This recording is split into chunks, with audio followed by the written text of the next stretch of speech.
یہ ہمارا ملک جو ہے سیکولر ملک ہے،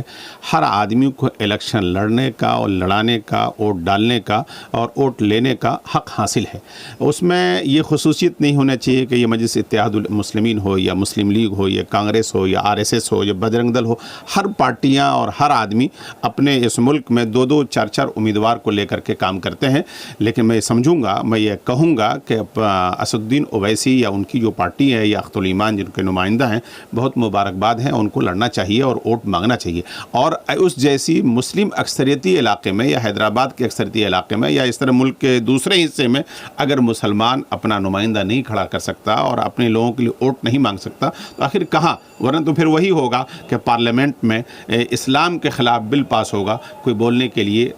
تیار نہیں ہو سکتا، اور اگر تیار ہوگا تو پارٹی اس کو اجازت نہیں دیتی۔ اس لیے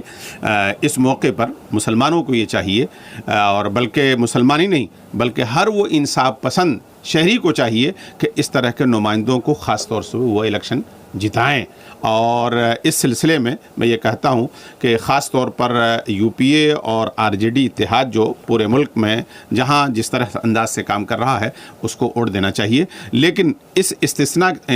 کی شکل میں کہ جس طرح سے اسد الدین اویسی کے 3 نمائندے کھڑے ہیں، اسد الدین اویسی اور اخت الایمان اور امتیاز جلیل، اس کو ووٹ دیں، اور آپ کو بیگوسرائے میں ڈاکٹر کنہیا کمار کو ووٹ دیں، اور آسام میں مولانا بدر الدین اجمل ان کی 3 نمائندے کھڑے ہیں، ان کو ووٹ دینا چاہیے۔